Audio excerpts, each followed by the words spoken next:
Good morning সবাইকে। দেখেন প্রতিদিন সকালবেলা আমার এখন কাজ হচ্ছে ওদেরকে নিয়ে ওদের ঘরে তুলে দেওয়া। প্রতিদিন সকালবেলা নাইমা এখানে বসে থাকে। হয়তো ওদের বের হওয়ার টাইম তো হয়তো বা হয়ে গেছে, বাট তারপরে তুলে দিই যদি আবার খাবার না খাওয়ায় এই ভয়ে ওদেরকে আবার ঘরে দিয়ে দিই। আর লাস্ট ভিডিওতে তো আপনারা দেখছেন যে ওরা কতটুকু ছিল, হাতে নিয়েছিলাম। যেখানে আছে দুইটা আর ভিতরে একটা আছে, ভিতরে একটা আছে দেখেন, ভিতরে একটা আছে বসে আছে। যাই হোক, দুইজন নাইমা বসে আছে আর কি। সকাল সকাল উঠা আমার ডিউটি হইতেছে ওদেরকে নিয়ে ওদেরকে বাসায় ঢুকায় দেওয়া। ঘুম থেকে উঠেই আমার এটাই প্রথম ডিউটি। এই আর কি, ভালো মেয়েটা একটু শেয়ার করে আপনাদের সাথে। এদিকে যে আমার এবারের মনে হয় লাস্ট ফুল এই কি বলে কাঠগোলাপের। এই কাঠগোলাপটা 2 বছর আগে কেনা হয়েছিল, বাট মানে 2 বছরে কোনো কিছুই সে সৌন্দর্য দেখাইতে পারে না। আমি তো ভাবছিলাম গাছটাকে ফেলাই দিব, কোনো কাজের না, কোনো কিছুই হয় না, বারেও বড় হয় না, অনেক দিন পাতাও ছিল না, এমনি পড়েছিল। তো হুট করে একদিন দেখি যে পাতা মেলছে আবার।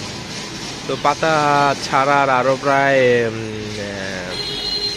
6 মাস পর মনে হয় এই যে আসলো ফুল। তখন একটু কাছ থেকে দেখেন।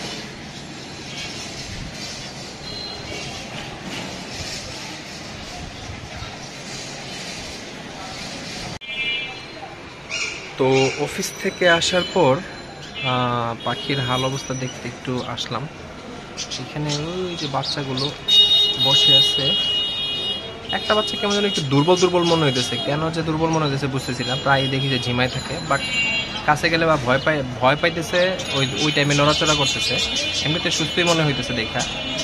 যাই হোক, ভালো থাকলেই হয়। আসার পর আপডেটগুলো একটু দেই ভাবলাম।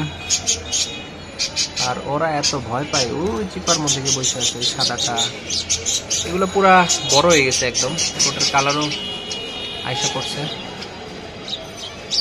আর এই পিকাচু প্রচন্ড বিরক্ত করে। পিকাচুর সঙ্গী খুব চিল্লাচিল্লি করতেছে। দেখেন, ওরে হচ্ছে আঙুল দিলে বসে থাকে। ওর টেম এখনো ছোটে নাই। আর আমার এই বারান্দার আপডেট, জাভা পাখিগুলো মাশাআল্লাহ আগের চেয়ে অনেক সুন্দর হয়ে গেছে। আর আজকে চাইতেছিলাম ওদের ডিমগুলো ফুটছে কিনা দেখার জন্য, কিন্তু অল দ্য টাইম তো ওইখানে ওরা ওই ওমে থাকে, এই জন্য ইয়েও করতে পারি না। আর এই হচ্ছে আমার লং টেলগুলোর কোনো আপডেট ভাই নাই। এদের নিয়ে যে কি করব, ওই ঘরে বসে থাকে, একজন বেরোয় না, কোনো কাজ নেই। চলেন একটু এই পাখিগুলোর ডিমের আপডেটগুলো একটু দেখার ট্রাই করি, কি অবস্থা। অনেক দিন হয়ে গেছে, আমি হিসাব রাখি না, যদিও হিসাব রাখার টাইম পাই নাই, জানি না এতদিনে ফোটার কথা। দেখি কি অবস্থা। এর আগে 5টা ডিম দেখছিলাম, এখন ওই ডিমগুলা ফার্টেল হয়েছে কি হয় নাই এটাই এখন দেখার বিষয় আর কি। আর একটু গরমও পড়ছে, একটু দেখা তারপর তাদেরকে আবার ডিমগুলোতে বসাই দিব যদি ফার্টেল হয়। আর যদি ফুইটা থাকে তাহলে তো আরও ভালো কথা। আমি হিসাব নাই তো, এর জন্য বলতে পারতেছি না ডিম ফুটছে কিনা। চলেন দেখি। মাশাআল্লাহ, এই যে 6টা ডিম ফুটছে। আমি 5টা দেখছিলাম আর আগে। আর আই থিঙ্ক আমি আর ডিমগুলো ধরতেছি না, আমার মনে হয় ফার্টেল হয়েছে। এগুলো অনেকগুলোই ফার্টেল হয়েছে, কয়েকটা হয়তো বা নষ্ট হইলেও হইতে পারে, বাট আমি এগুলোকে আর হাত দিতেছি না।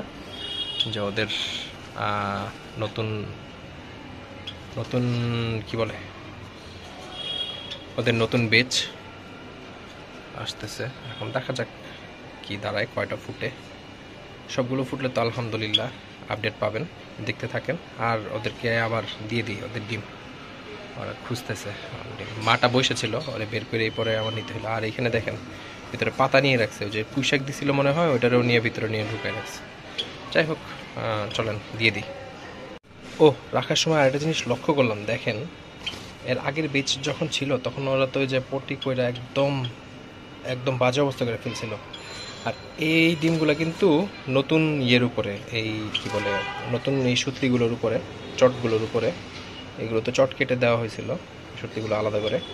তো এগুলো কিন্তু আবার নতুন করে ভিতরে ঢুকায় তারপর ওই সুতলিগুলোর উপরে রাখছে, দেখছেন? তো একটা জিনিস আমি আইডিয়া পাইলাম যে তারা ওই পরিষ্কার জায়গায় আসলে ডিমগুলা রাখতে পছন্দ করে।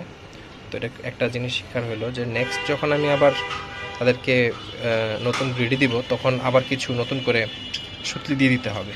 হয়তোবা আপনাদেরও এটা কাজে আসবে যারা ব্রিড করাইতেছেন বা ইয়ে করতেছেন। তো এটা খেয়াল রাখেন যে একবার যখন ইয়ে করবেন তখন আবার নতুন করে কিছু সুতলি বা ম্যাটেরিয়ালস দিয়ে দিবেন, তখন ওরা আবার এটা নতুন করে দিয়ে তারপর ওইটার উপরে ডিমগুলো পারবে।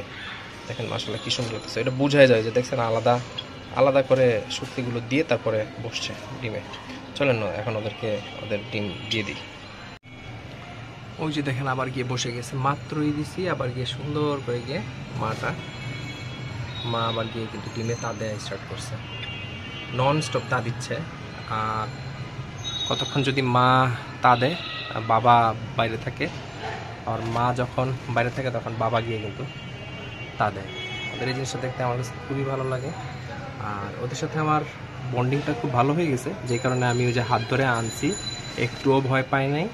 আবার যখন মানে দিয়ে দিছি তারা কিন্তু নির্দ্বিধায়, আমি যখন হাত ভিতরেও দিছি তখনও কিন্তু কোনো ছোটাছুটি বা ঝাপটাঝাপটি করে নাই। বুঝতে পারছে যে আমি দিয়ে দিতেছি, তো কোনো ঝামেলা কিন্তু ওরা করে নাই। যে দুইজনে গিয়ে বসে আছে, দুইজনে বসে আছে সুন্দর করে। ওকে, হোপসো তাদের কাছ থেকে আরও ভালো কিছু বেবিস পাবো। আর এই তো আমার জাভাগুলোকে আজকে খাবার দিয়েছিল মনে হয় গাজর, এখানে গাজর আছে, এইখানে কিছু সিড মিক্স আছে, এখানে হচ্ছে ধান আছে। ওদের ধান মনে হয় শেষ, এটা মনে হয় খেয়াল করে নাই, পুরো খায় শেষ করে ফেলছে। ধান আবার দিয়ে দিতে হবে। আর ওদের কথা তো বললাম লাভই নেই, ওরা তো কোনো কাজেরই না। ওদেরকে যে কী করবো জানি না, তবে আমার খুব পছন্দের পাখি ছিল, ওদেরকে প্রথম আনছিলাম, কিন্তু ওরা কোনো আমাকে খুশি করতে পারলো না। ওদের একটা ব্যবস্থা নিতে হবে। তো আজকের মতো এই ছিল আপডেট। আশা করি সবার ভালো লাগছে। ভালো লাগলে অবশ্যই লাইক, শেয়ার করে, কমেন্ট করে সাথে থাকবেন। আর কোনো কিছু জানার থাকলে অবশ্যই কমেন্ট করে জানাবেন। ধন্যবাদ সবাইকে, ভালো থাকবেন। আসসালামু আলাইকুম।